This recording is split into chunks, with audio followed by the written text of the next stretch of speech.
chart? Well, Chris Conway from Australian Stock Report in our Melbourne studios. Chris, welcome into the show. As an overview, I mean, it's kind of a slim picking scenario as far as buying the broad market at the moment. We've still kind of yet to see the full fire and fury of participation return.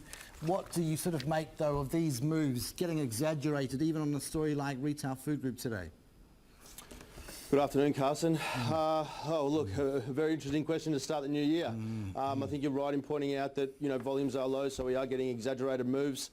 And, let's not forget that typically this time of year through till about the end of next week, we do see this rally. Historically, we have seen it. So, look, I think we're getting what we expected. The odd outlier in terms of a Retail Food Group or a Noni B that drops something that's of significance to the market. But otherwise, I think it's very much as we anticipated going into the end of last year. And I think the bigger question now is, what happens as we head into US reporting season and our confession season? Because I think that's when, with everyone back at their desks, we're going to get the best picture of, what people are thinking for the next 12 months. And what do you say, though, the chatter is amongst the investment fraternity, really? On the one hand, you've got a sense of global upswing. On the other, you've got a sense of unfinished business. So the two colliding, or how do we resolve them? By which I mean, still at the heart of Europe, you've got rotten banks. People are pretending they're brand new. In fact, they're retreads. But also, if you put them on the road, you probably not have the airbags go off and save you. I mean, there are problems, Chris, that we are pretending we have solved. Very interesting analogy there, Carson. I like it a lot. Look, I would agree with you on that front, but I think the biggest story will be the global upswing. Look, at this time of year, everyone comes out with predictions. We all want to do it. It makes for good fodder. I've read a lot of research, some of it good, with some very well-reasoned and intellectual insights as to what the next 12 months is hold. The worst of it, though, just says we're going to get the same as what we got last year and continue what we were doing in the last part of last year. I don't think any of it really sheds too much light on what you should be doing. I think the better way to expend your resources and your involvement with the market is to come up with a plan for a whole host of outcomes. So look, I profess to be no more than a short to medium term trader. I'm certainly not a long-term forecaster, and right now it would be go with what has worked, but have that plan in place ready for when the market does turn and when some of this volatility that we've been talking about for the last 18 months does arrive. So again, we have the message that nothing is going to change, and the things that will arrive we won't be able to predict anyway. So look, like I said, this time of year can provide a bit of fodder, but I think nothing more. Yeah, well, a little bit of fodder, a little bit of a kind of sweetener thrown in the way of beleaguered Brambles investors, by which we're referring to problems in North America. So this had been a flagged sale, in fairness, announced today. It's trifling in the scheme of things, the quantum. What to make of the outlook, though? I mean, have we heard enough to say this is a good entry point, or what? No, I don't think we have. As you said, the sale today was almost immaterial. $115 million in the Brambles balance sheet is barely a drop in the ocean. I think if this is a harbinger of them wanting to sell further assets and rationalise that US business, then that could lead to a more material impact and positive impact on the share price. But yeah, it's well known that their US business is somewhat troubled. They've been cycling behind where they should be for quite some time now, pedaling very hard to sort of stand still, if you will. So possible further divestments on the card, and that could be a good thing. Yeah.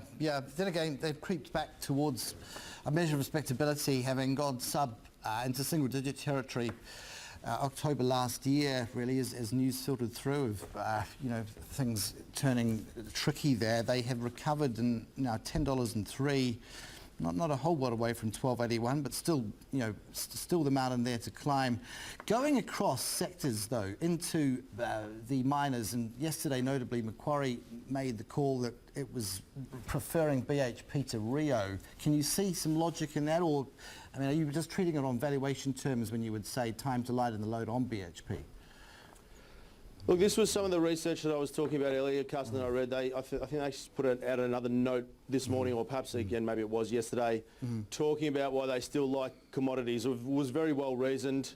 They gave a whole host of items as to why they think the commodity story can continue in 2018 and why they think it differs from what happened in 2011, last time commodities fell off a cliff. That was all about China sort of imploding. This time around, it's more of a global growth story, not so much focused on China. Commodities as a sector are still, relatively cheap compared to the broader market. We're in an upgrade cycle, and there was a couple of other reasons that escaped my mind for the moment that suggested why commodities continue. That was some of the research that I did like, and as I said, was well reasoned. And in terms of BHP specifically, to answer your question, that's the one I like as well. That all being said, I did sell it yesterday simply because it was overbought from a technical perspective. We had bought it sub 27 last year, and it was near our target of 31. Obviously even closer to our target at 31 today, so we left a little bit on the table. But that would be one that I would be very happy to buy if it pulls back into, say, 30 or slightly sub 30. The telcos, which themselves have pulled back, and now a level which could invite PE interest in potentially all or some of the parts of some of these businesses, which principally I'm referencing Vocus, but you know where that story goes, of course. Now, does that, if anything, act as a silver lining story that you might be minded, at further weakness, just to be making that, having that exposure, or you say you're wanting to hold for more than just PE interest reasons? Yeah, I would think so. I was just about to say it might be a silver lining story for those that are still holding at the moment, but I don't think it's a strong enough incentive to go piling back into that sector. It's had 2 years of underperformance and indeed negative performance. I think it was negative 8% in 2016 and negative 24% to be the worst performing sector last year. Some might argue that, that perhaps the only way is up. I think there needs to be some consolidation in the sector, though. I mean, it is intensely competitive. We all know that. And in terms of individual stories like Vocus and, the breakup valuations and things like that, again, like I said, it's probably just not enough for me. There are sectors out there that I think, probably even offer a better yield, say the banks, without as much risk. Now, speaking of which, just go through in terms of order of performance. You've got the view that CBA looking technically strong, but fundamentally there are a lot of unknowns still, and they face the exemplary damages, if you like, prospect, if we were to cast this in criminal terms, not that we're not casting it in those terms, but I'm wanting to use the analogy of one of throw the book at them if you're the international regulator, make them suffer, make them hurt. Yeah, well, look, we've certainly seen banks, post the GFC all around the globe suffer severe penalties, sort of hundreds of millions of dollars, if not billions of dollar penalties for various transgressions. And they've come back and they're paying everyone more than they ever were at the height of the crisis. They've bounced back. Exactly. How many people were in prison? We know the drill. No one was. Yep. We go on as normal until the next bust. Yep. Exactly right. And I would humbly submit that CBA's transgressions, if you were to put them on the spectrum of, indictable offences from, worst to least worst, if you will, that CBA would probably be towards the least worst end, and therefore the penalty that that